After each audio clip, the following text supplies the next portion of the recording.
The power had been out for 16 hours when I heard the diesel engine of the tow truck grinding its way down my street through the ice and snow. I was standing in my garage in Arlington, Texas, watching my generator hum away like the beautiful piece of machinery it was, keeping my refrigerator running and a space heater going in the living room where my 78-year-old mother sat wrapped in blankets. The temperature outside was 14 degrees, which might not sound like much to someone from Minnesota, but for North Texas in February, it was apocalyptic. My name is Tyler Quinn, and I had lived in the Meadowbrook Heights subdivision for 6 years. I had always kept my head down, paid my HOA dues on time, and never painted my house a weird color or let my grass grow too long. I was the guy who waved at neighbors and brought in everyone's trash cans when the wind got bad. I thought I was safe from HOA drama. I was wrong. I watched the tow truck crawl past my neighbor's house, then slow down as it approached mine. My stomach dropped. The generator was sitting on my driveway, about 15 feet from my garage, running quietly and efficiently. I had positioned it exactly where the manual said to put it, away from windows and with proper ventilation. It was doing exactly what I had spent $3,000 for it to do, keeping my family from freezing during the worst ice storm to hit Texas in a decade. The tow truck stopped in front of my house. I walked out into the cold, my breath visible in the frigid air, my boots crunching on the thin layer of ice that covered everything. The driver, a middle-aged guy with a beard and a company jacket, rolled down his window and looked at me with what I can only describe as apologetic eyes. "You Tyler Quinn?" he asked. "Yeah, that's me. What's going on?" He held up a clipboard. "Got a work order here from your HOA. Says I need to remove this generator from your property. Violation of community standards, unauthorized equipment on driveway creating noise disturbance."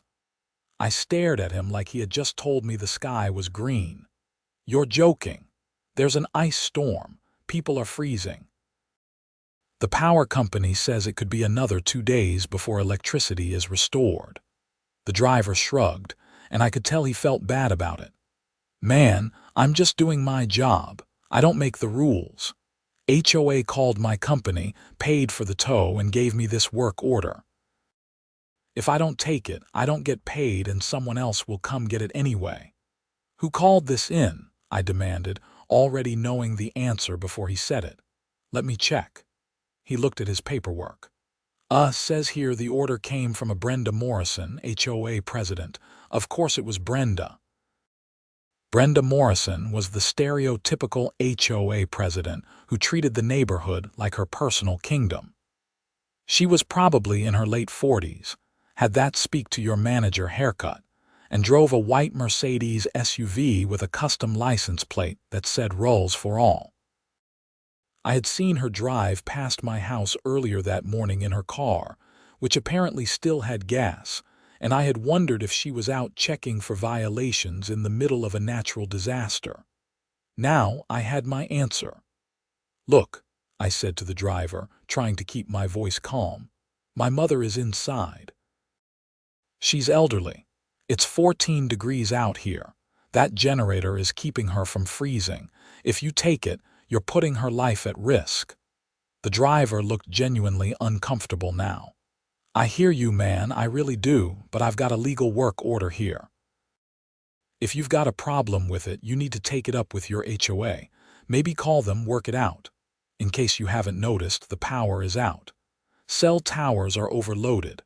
I've been trying to make calls all morning and can barely get through to anyone." He sighed. "I'm sorry, I really am. But I've got to do my job."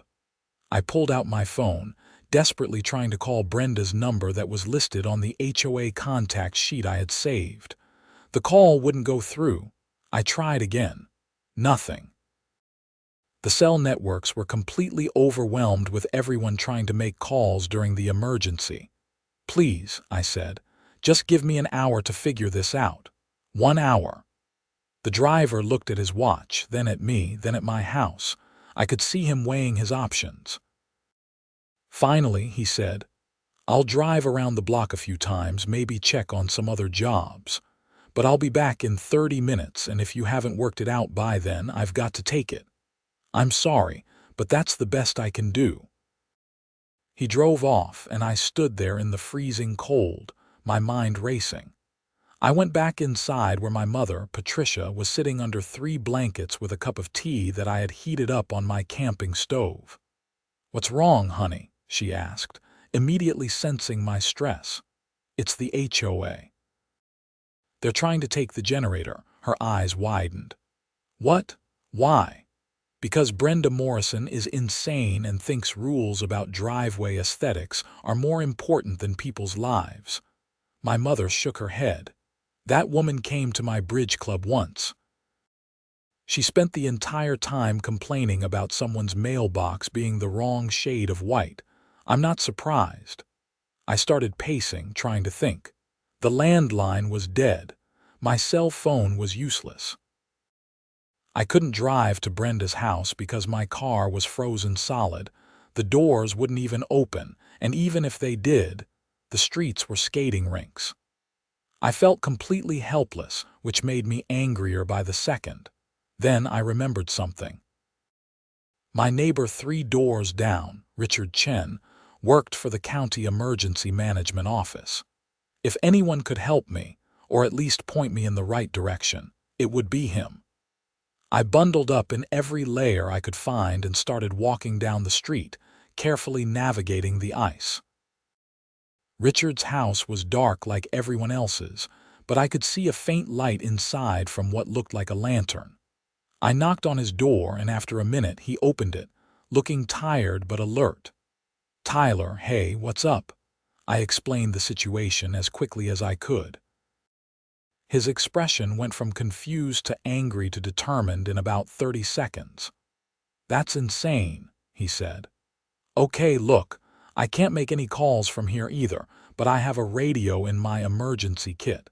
It's for official use only, but this qualifies. Let me contact the County Emergency Operations Center and see what we can do." He disappeared into his house and came back a few minutes later with a handheld radio. He stepped outside with me, and I listened as he made contact with someone at the EOC. "This is Chen, badge number 4782. I need to report a situation that's creating a potential life safety issue during the current weather emergency. We have an elderly resident at risk because an HOA is attempting to confiscate emergency power equipment." "Yes," I said, "HOA. I know. Location is 2847 Maple Ridge Drive, Arlington. Resident is Tyler Quinn, and he has a 78-year-old dependent in the home." There was back and forth on the radio that I couldn't fully make out, but I heard Richard say something about vulnerable population and potential elder endangerment. After about 5 minutes, he signed off and looked at me. "Okay, so here's the deal. The EOC is logging this as a priority incident. They're going to try to get someone from the Red Cross involved because they're coordinating a lot of the emergency response right now. But Tyler, I've got to be honest with you, everyone is slammed right now. There are people without power all over the county. There have been multiple accidents on the highways and resources are stretched thin. So basically, I'm screwed." "I didn't say that. I'm saying it might take some time. In the meantime, do not let them take that generator. If that tow truck comes back, you stand in front of it. You make them physically remove you if that's what it takes. This is a legitimate emergency, and what your HOA is doing is not just wrong, it's potentially illegal." I felt a small surge of hope. "Illegal how?" "Elder endangerment, for starters.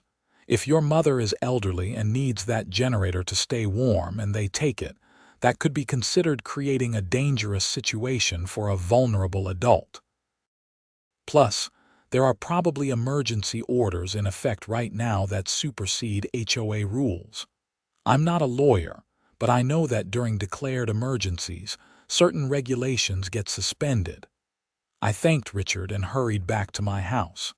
The tow truck was already there, backed up to my driveway. The driver was out of his truck, attaching chains to my generator. "Hey, stop!" I ran as fast as I could on the ice, nearly falling twice. The driver looked up. "Sorry, man, time's up. I gave you your 30 minutes. You can't take this." I have it on record now with the County Emergency Operations Center that taking this generator creates a life safety issue. If you take it, you're liable. The driver paused. "You're bluffing." "Am I? You want to test that theory? My neighbor is a county emergency management officer. He just filed a report. You take this, and you're not just doing your job anymore, you're potentially committing a crime." I was honestly not sure if I was right about any of this, but I said it with enough confidence that the driver looked uncertain. He pulled out his phone, tried to make a call, couldn't get through, cursed, and then looked back at me. "I need to talk to my supervisor." "Good luck with that. Cell towers are down." He stood there for a long moment, clearly torn between his work order and the possibility of legal trouble. Finally, he started unhooking the chains from my generator. "This is above my pay grade," he muttered. "But I'm logging that I attempted the tow and the property owner claimed emergency exemption. If the HOA wants to push this, they can take it up with my company and with you." He got in his truck and drove away, leaving my generator right where it was, still running, still keeping my mother warm. I felt a wave of relief wash over me, but I knew this wasn't over. Brenda Morrison didn't back down from fights, especially when she thought she was right. I went back inside and checked on my mother. She was fine, still reading a book by flashlight.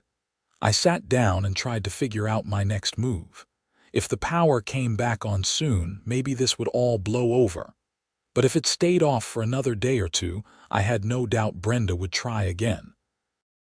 Around 2 in the afternoon, I heard a vehicle outside. I looked out and saw a Red Cross van pulling up to my house. A woman in a Red Cross vest got out, carrying a clipboard and a large flashlight. I met her at the door. "Tyler Quinn?" she asked. "Yes, that's me."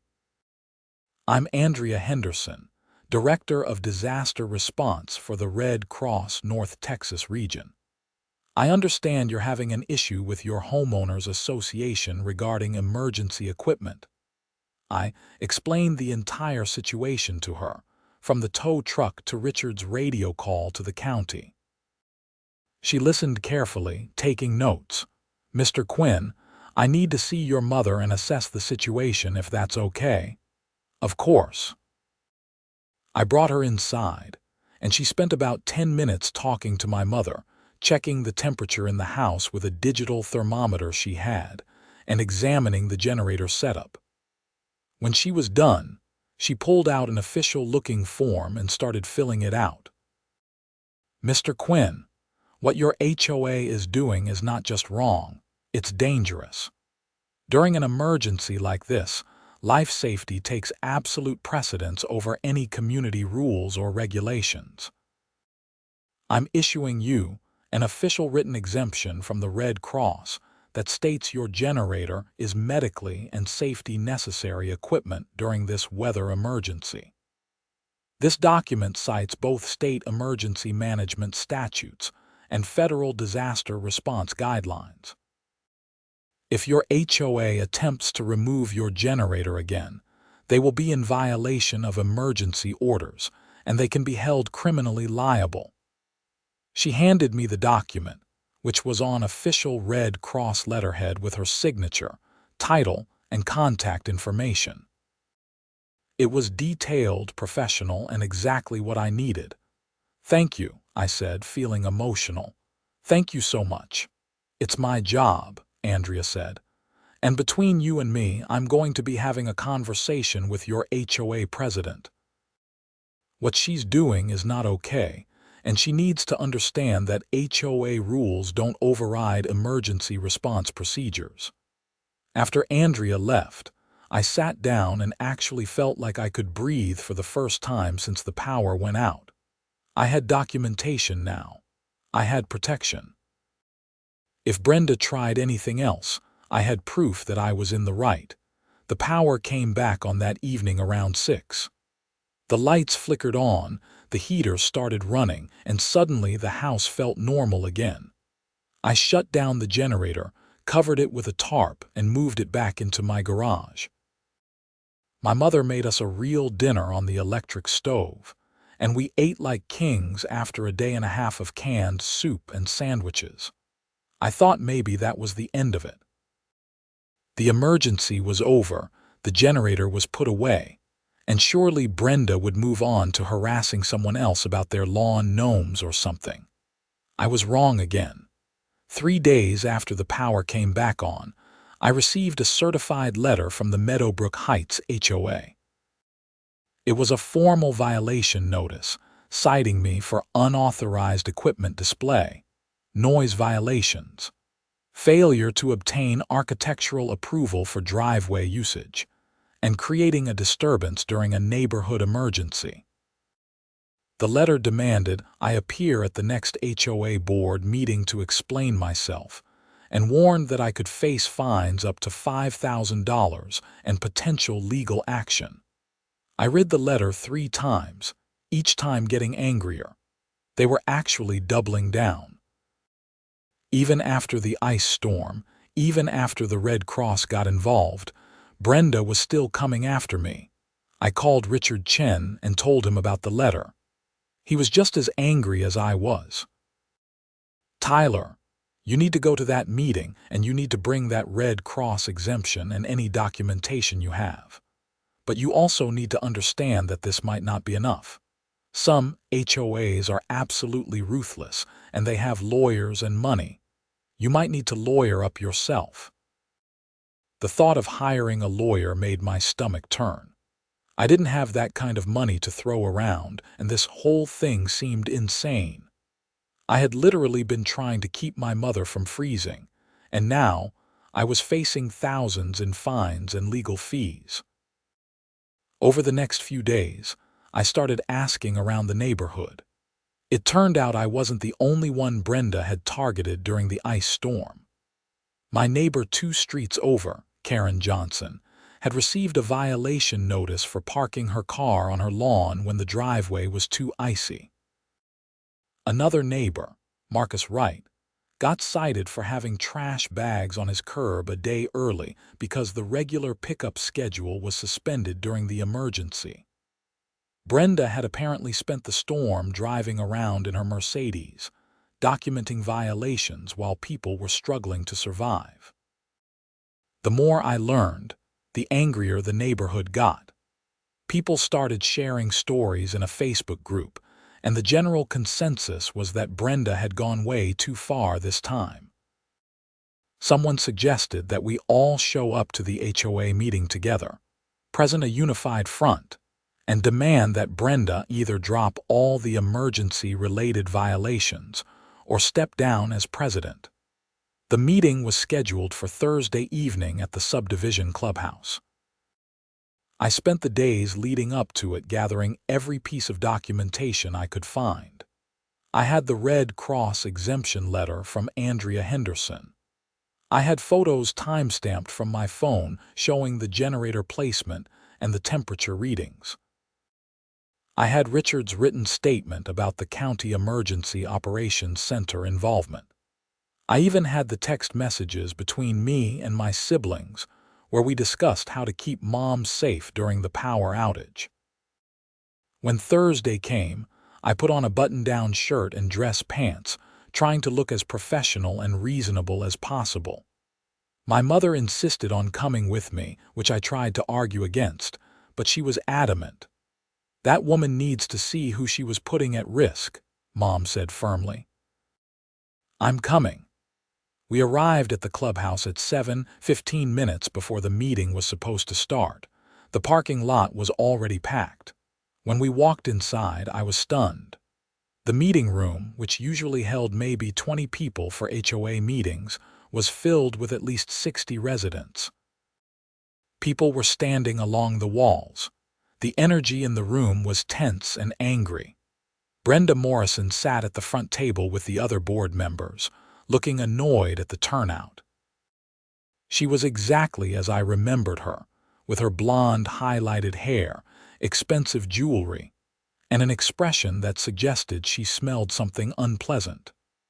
Next to her was the vice president, Tom Bradley, who always seemed like he was just there to nod along with whatever Brenda said. The secretary, Helen Park, looked uncomfortable. The treasurer, David Walsh, was staring at his phone, probably wishing he was anywhere else. At exactly 7:15, Brenda called the meeting to order by rapping a gavel on the table like she was a judge. I'd like to remind everyone that HOA meetings have an agenda and a process. If you're here regarding a violation notice, you'll have an opportunity to speak when we get to that portion of the meeting. But we have other business to attend to first. She then proceeded to drone on about landscaping contract renewals, pool maintenance schedules, and a proposal to change the community entrance sign. The whole time, I could feel the tension building in the room. People were shifting in their seats, whispering to each other, checking their watches. Brenda knew exactly what she was doing. She was making us wait, asserting her control. Finally, after 45 minutes of routine business, she got to violations. Now, we have several residents here tonight who received violation notices related to conduct during the recent weather emergency. I want to make it clear that the board takes these matters very seriously. Rules exist for a reason, and exceptions can't be made every time someone decides they're inconvenient. The integrity of our community standards depends on consistent enforcement. Marcus Wright stood up. Brenda, with all due respect, people were freezing. The power was out for days. Are you seriously saying that parking on my own lawn during an ice storm warrants a violation? The rule clearly states that vehicles are not to be parked on grass at any time, Brenda replied coolly. If we make exceptions for weather, then everyone will claim weather as an excuse whenever they want to break the rules. That's insane, someone shouted from the back. Brenda's face tightened. Personal attacks will not be tolerated. If you can't conduct yourself appropriately, you'll be asked to leave. That's when I stood up. Brenda, I'm Tyler Quinn. I received one of these violation notices because I was running a generator to keep my elderly mother warm during the power outage. I'd like to present some information to the board. Brenda looked at me with barely concealed contempt. Mr. Quinn, yes, your situation is particularly egregious. Not only did you place unsightly equipment on your driveway without approval, but you created a noise disturbance and refused to comply when the board arranged for its removal. The board arranged for my generator to be towed while my mother could have frozen to death, I said, keeping my voice steady. And I have documentation from the Red Cross that what you did was not only wrong but potentially illegal. I walked up to the front and handed Brenda the packet I had prepared, with Andrea Henderson's letter on top. Brenda barely glanced at it. The Red Cross doesn't have authority over HOA rules, she said dismissively. Actually, during a declared emergency they do, I replied. That letter cites both state and federal statutes that supersede HOA regulations during disasters. What you did by trying to remove my generator constituted endangerment of a vulnerable adult. If you had succeeded, you could have faced criminal charges. Helen Park, the secretary, reached over and took the packet from Brenda, actually reading it. Her eyes widened. Brenda, this is an official Red Cross document. It says that attempting to remove emergency equipment during a disaster is a violation of emergency management protocols. I don't care what it says, Brenda snapped. The Red Cross doesn't live in this neighborhood. We have standards to maintain. The room erupted. People were shouting, some at Brenda, some at each other. My mother stood up, and even though she was small and elderly, something about her presence made the room quiet down. "Young lady," Mom said to Brenda, using that tone that only mothers can use that makes you feel like you're 5 years old. "I am 78 years old. I have lived through more winters than you've been alive. That generator kept me from freezing. My son did what any good son would do, which was protect his mother. And you tried to take that away because of aesthetics. You should be ashamed of yourself." A few people clapped. Brenda's face was red now. "Mrs. Quinn, I understand you were uncomfortable, but the power outage was temporary. You could have gone to a shelter." "She has mobility issues," I cut in. "Getting to a shelter in an ice storm would have been more dangerous than staying home." "That's exactly why I had the generator." David Walsh, the treasurer, finally spoke up. He had been silent the entire meeting, but now he cleared his throat. "Brenda, I think we need to consider dropping these emergency-related violations. This isn't a good look for the HOA, and honestly, I'm not sure we'd win if anyone challenged these in court." "We're not dropping anything," Brenda said sharply. "If we back down now, it sets a precedent that rules don't matter. Next time there's a storm, people will think they can do whatever they want." "That's not what this is about," I said. "This is about survival versus aesthetics. I'm not asking for permission to park a boat on my lawn or paint my house purple. I'm asking for basic common sense during an emergency." Tom Bradley, the vice president, finally spoke. "Maybe we could compromise. Drop the fines but issue a formal warning that in future emergencies, residents should notify the board before taking actions that violate community standards." "Notify the board while the power is out and cell towers are down," Marcus Wright shouted. "How exactly are we supposed to do that?" The meeting devolved into chaos. People were arguing, Brenda was banging her gavel and demanding order, and nothing was getting resolved. After another 20 minutes of shouting, Helen Park made a motion to table all emergency-related violations pending further review. David Walsh seconded it. Brenda tried to block the vote, but HOA bylaws required a vote when a motion was properly made and seconded.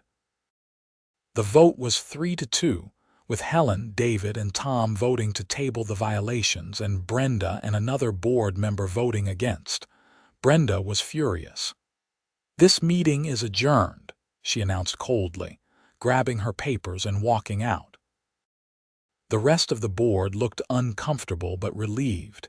As people filed out of the meeting, several neighbors came up to thank me for standing up to Brenda. Richard Chen clapped me on the shoulder. "Good job, man, but I don't think this is over." "Brenda doesn't strike me as someone who lets things go." He was right.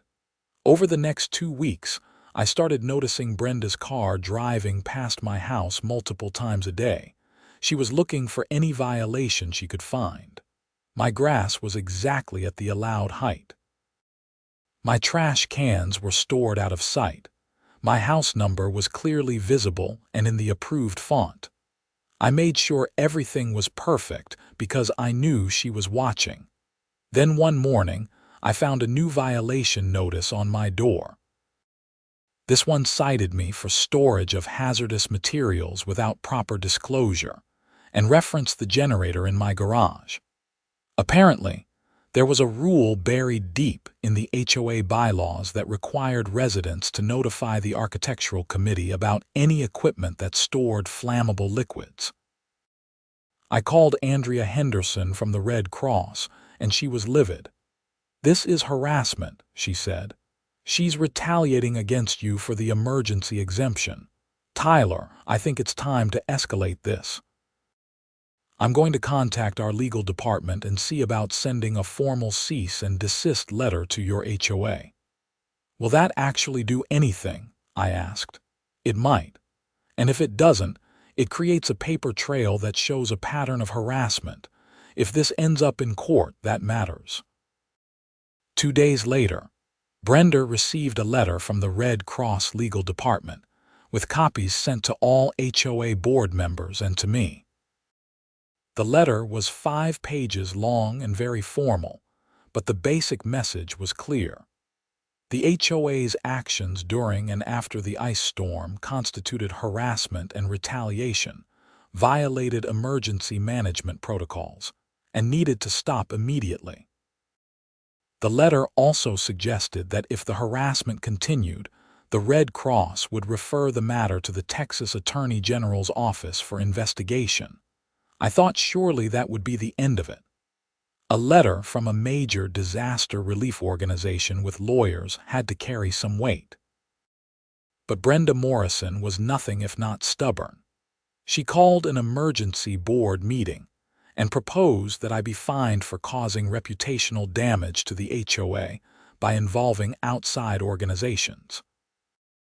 When Helen, David, and Tom voted against the fine, Brenda announced she was retaining a lawyer to pursue legal action against me personally for defamation. That's when things got serious. I received a demand letter from Brenda's attorney, claiming that I had made false statements about the HOA that damaged its reputation, and demanding a formal apology and $5,000 in damages, or they would file a lawsuit. I didn't have $5,000 to give Brenda, and I certainly wasn't going to apologize for trying to keep my mother alive. I did the one thing I had been trying to avoid. I hired a lawyer of my own.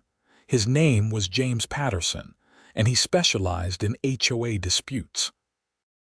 He was in his mid-50s, had been practicing law for 25 years, and when I showed him all the documentation, he actually smiled. "Mr. Quinn, this is one of the most clear-cut cases of HOA overreach I've seen in years. Not only do you have documentation from the Red Cross, but you have evidence of ongoing harassment and retaliation. If Miss Morrison wants to sue you for defamation, she's going to lose badly. And you're probably going to end up with a countersuit that she's going to lose even worse. I can't afford a long legal battle," I told him honestly. "You won't need to. I'm going to send a response to her attorney that's going to make it very clear what kind of trouble they're walking into. And I'm going to do this on contingency, because when this is over, the HOA is going to be paying your legal fees." James sent his letter, and it was a thing of beauty. It outlined every single mistake the HOA had made, cited multiple Texas statutes about HOA powers during emergencies, referenced case law about elder endangerment and harassment, and finished with a warning that if Miss Morrison proceeded with her lawsuit, we would countersue for harassment, intentional infliction of emotional distress, and elder endangerment, and we would seek not just damages but removal of the current HOA leadership. Brenda's lawyer apparently read the letter and immediately advised her to drop it. But Brenda, true to form, refused. She filed her lawsuit in small claims court, claiming $5,000 in damages for defamation. James filed our countersuit in district court, claiming $50,000 in damages for harassment, intentional infliction of emotional distress, and elder endangerment. The legal process took 4 months. During that time, the neighborhood was divided. Some people supported Brenda, believing that HOA rules needed to be enforced consistently. But most people were on my side, especially after the details of what happened became public. The local news even picked up the story, running a segment titled HOA vs. Generator, When Rules Go Too Far. The publicity was not kind to Brenda or the HOA. The reporter interviewed Andrea Henderson, who spoke eloquently about the importance of life safety over rules. They interviewed my mother, who was sympathetic and articulate. They interviewed several neighbors who had their own stories of Brenda's overzealous enforcement. and they tried to interview Brenda, who refused to comment, and then was caught on camera saying no comment in the rudest possible way. The case finally went to court in late June. Brenda's lawsuit was heard first, in small claims court. She testified that I had damaged the HOA's reputation by involving the Red Cross and making it seem like the HOA was endangering residents. James cross-examined her, and it went exactly as he predicted. Miss Morrison, was the power out during the ice storm? James asked. Yes, but that doesn't mean yes or no, please. Was the power out? Yes. Was the temperature below freezing? Yes. Was Mrs. Quinn, Mr. Quinn's mother, present in the house? I assume so, but yes or no? Was she present? Yes. Did you arrange for Mr. Quinn's generator to be towed? The generator was in violation of yes or no, Miss Morrison. Did you arrange for it to be towed? Yes, but the rules clearly state, thank you, no further questions. The judge in small claims court took about 5 minutes to rule. He dismissed Brenda's case entirely and awarded me court costs. Then he looked at Brenda and said something I'll never forget. Miss Morrison, HOA boards exist to maintain property values and community standards, not to endanger lives. What you did was not just inappropriate, it was reckless. If I were you, I'd think very carefully about whether you're the right person to be leading this community. 2 weeks later, our countersuit was heard in district court. This was more formal, with both sides presenting evidence and witnesses.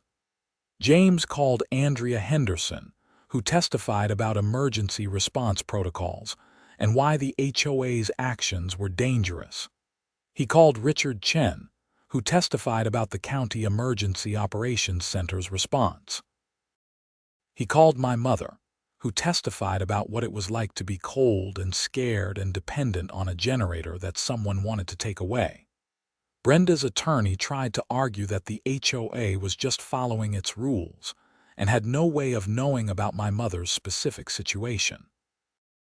James countered by showing that any reasonable person would understand that removing a generator during a power outage in freezing weather was dangerous, regardless of specific knowledge about individual residents.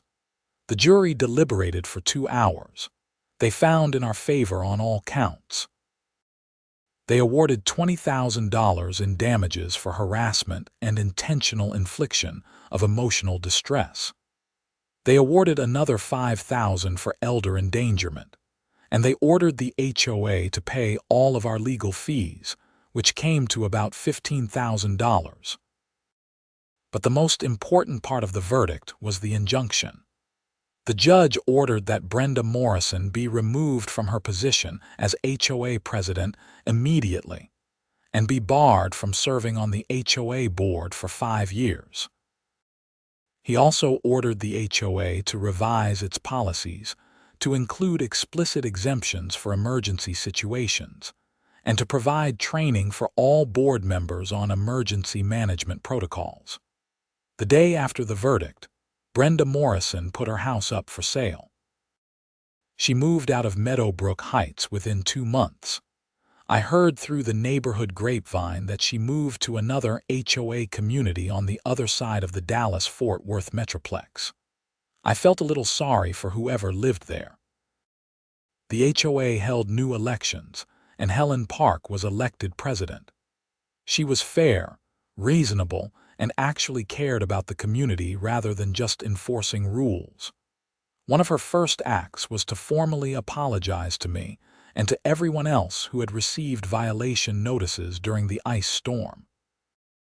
All those violations were wiped from the record. She also worked with the board to create what they called the Emergency Preparedness Exception, which explicitly stated that during any declared emergency, whether from weather, power outage, or other disaster, residents were permitted to take reasonable measures to ensure their safety without fear of HOA violation. This included generators, alternative parking arrangements, temporary structures, and anything else that didn't pose an actual hazard. The settlement money from the lawsuit was helpful. I used some of it to upgrade my generator setup, installing a proper pad and enclosure that met all HOA standards, emergency or not. I used some to take my mother on a nice vacation to visit her sister in California, and I saved the rest for a rainy day, or more accurately, an icy day. Andrea Henderson and I became friends.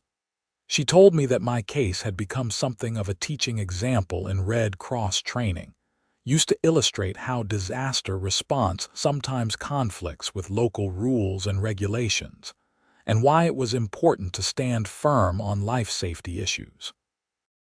Richard Chen told me that the County Emergency Management Office had also taken note of the situation, and they had reached out to HOA boards across the county to provide guidance on emergency protocols.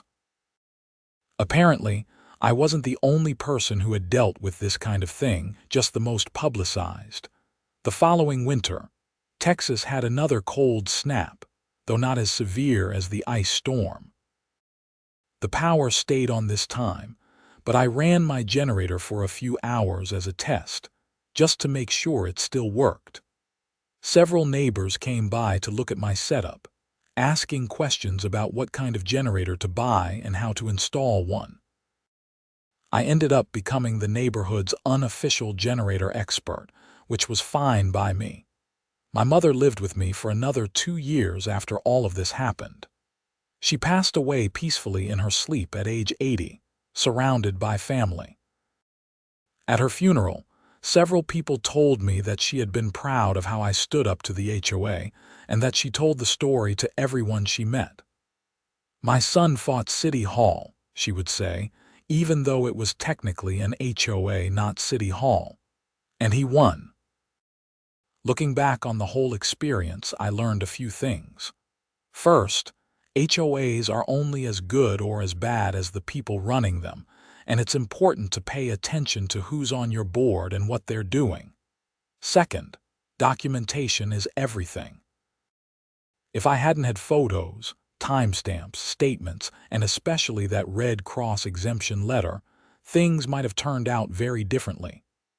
Third, sometimes you have to stand up for what's right, even when it's expensive, stressful, and uncertain. But mostly, I learned that common sense should always trump bureaucracy, especially when lives are at stake. Rules exist to make communities better, not to make them dangerous. And when someone forgets that, whether it's an HOA president or anyone else in a position of power, it's important for regular people to push back. I still live in Meadowbrook Heights. My house is well maintained, my grass is the right height, and my generator sits on its proper pad in my backyard, ready to go whenever it's needed. The HOA and I get along fine now. I even volunteered to serve on the architectural committee, just to make sure that common sense stays part of the decision-making process. Every year on the anniversary of that ice storm, I think about that moment when I heard the tow truck coming down my street and how angry and helpless I felt. Then I think about standing in that courtroom, listening to the verdict, and feeling like maybe the system actually worked. It wasn't easy and it wasn't fast, but in the end, justice happened.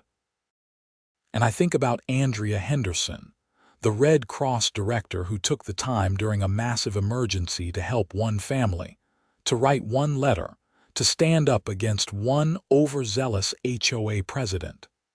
That letter changed everything. It gave me the protection I needed in the moment, and the evidence I needed later. It was proof that even in the middle of a disaster, with resources stretched thin and hundreds of people needing help, individual cases still mattered. Sometimes, I wonder what would have happened if Richard Chen hadn't been my neighbor, if he hadn't had that radio, if he hadn't called the Emergency Operations Center. The chain of events that led to Andrea showing up at my door was so fragile. Any one broken link and my story might have ended very differently, with my mother cold, my generator gone, and Brenda Morrison victorious. But that's not what happened. What happened was that people helped each other. Richard helped me. Andrea helped me. James Patterson helped me. The neighbors who showed up at that HOA meeting helped me. Even the tow truck driver in his way helped me by giving me those 30 minutes. Brenda Morrison represented the worst of HOA culture, the rigid enforcement of rules without consideration of consequences. But everyone else represented the best of community, people coming together to do what's right. The news segment about my case aired a few times, and I got emails from people all over Texas and even other states telling me their own HOA horror stories. Some were funny, some were frustrating, and some were genuinely disturbing. I realized that what happened to me wasn't unique. It was just one example of a larger problem with how some HOAs operate. I started responding to those emails, offering advice based on what I had learned. Document everything. Know your rights. Understand your HOA bylaws and state laws. Don't be afraid to ask for help from local authorities, emergency services, or legal professionals. And most importantly, don't let bullies win, even when those bullies have the weight of an HOA board behind them. A few people asked if I thought HOAs should be banned or heavily restricted. Honestly, I don't think that's the answer. HOAs serve a legitimate purpose in maintaining property values and community standards. The problem isn't the concept of an HOA. It's when HOAs are run by people who prioritize power and control over common sense and community welfare. The solution is better oversight, clearer laws about what HOAs can and can't do during emergencies, and residents who are willing to pay attention and get involved. After Brenda left, our HOA improved dramatically, not because the rules changed all that much, but because the people enforcing them changed. Helen Park and the new board approached their roles as community servants rather than community rulers, and that made all the difference. I also learned that fighting back against an HOA is exhausting and expensive, even when you win. The 4 months of legal proceedings were stressful. I lost sleep, worried constantly, and spent hours with James going over documents and preparing for court. The financial risk was real. If we had lost, I would have been on the hook for significant costs. The emotional toll was real too, having someone target you, harass you, and sue you for trying to protect your mother is not something you just shrug off. But I'd do it again in a heartbeat. Because the alternative was to let Brenda win, to establish a precedent that HOA rules matter more than human safety, and to teach my mother and everyone else in the neighborhood that standing up for yourself was futile. That wasn't a lesson I was willing to teach. The money from the settlement was nice, but it wasn't why I fought. I fought because what Brenda did was wrong, and somebody needed to say so. I fought because my mother deserved better. I fought because the next time there's an emergency, I didn't want anyone else to face what I faced. And because I fought, things changed. The new emergency preparedness exception in our HOA rules has already been used several times. When we had a severe thunderstorm that knocked out power for 12 hours, multiple people ran generators without any issue. When there was a gas leak and several homes had to evacuate, people parked wherever they needed to without worrying about violations. The HOA focused on helping coordinate information and resources instead of enforcing parking rules. That's what an HOA should do during an emergency. That's what a community should do. I keep the Red Cross exemption letter framed in my office. Not because I need it anymore, but because it reminds me that when things seem hopeless, help can come from unexpected places.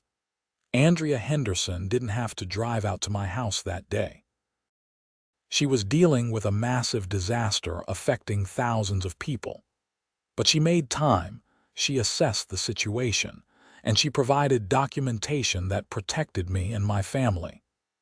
That letter represents the best of what people can be when they choose to help rather than hinder. Sometimes on cold winter evenings, I'll go out to my backyard and look at my generator, sitting there on its concrete pad in its protective enclosure. It's connected to a transfer switch now, professionally installed, completely up to code and HOA approved. If the power goes out, I can have backup electricity running within 60 seconds. I'm ready for the next emergency, whatever it might be.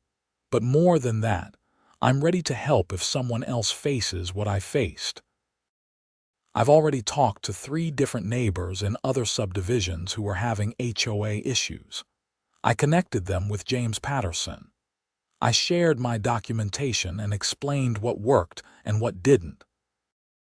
I told them about the importance of involving emergency management authorities when life safety is at stake. One of those neighbors was dealing with an HOA that wanted to remove solar panels he had installed without approval. His situation was different from mine, but the underlying principle was the same. An HOA overreaching its authority and a homeowner trying to do something reasonable for his family.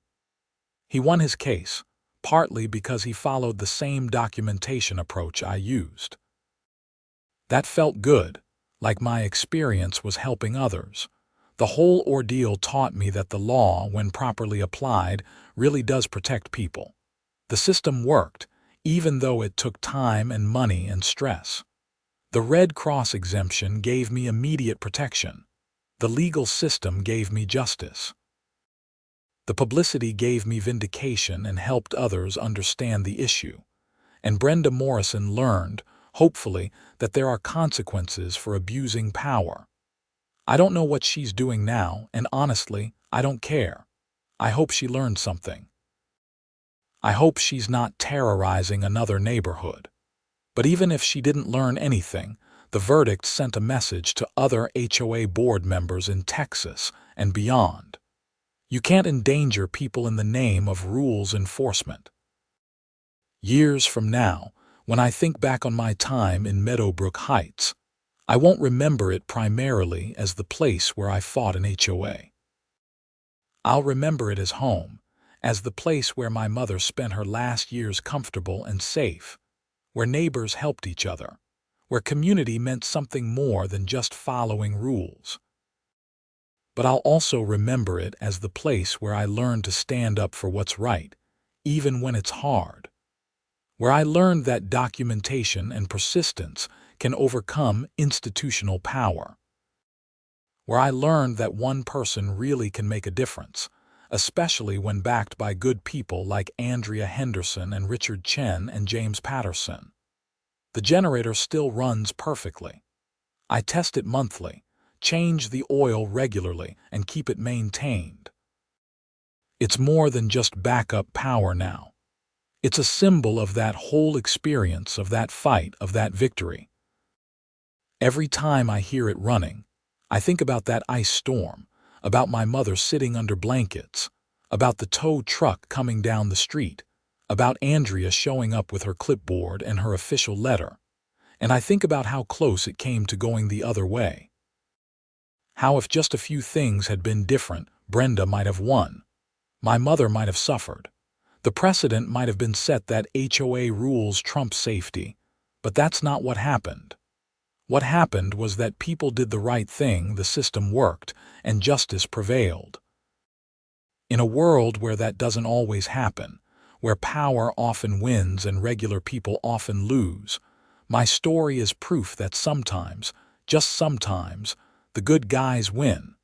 I still live at 2847 Maple Ridge Drive in Arlington, Texas. My generator is ready. My documentation is organized. And if anyone ever tries to pull something like Brenda Morrison did, I'm ready to fight again. Because I learned that standing up to bullies, even bureaucratic ones, isn't just possible. It's necessary, and it's worth it.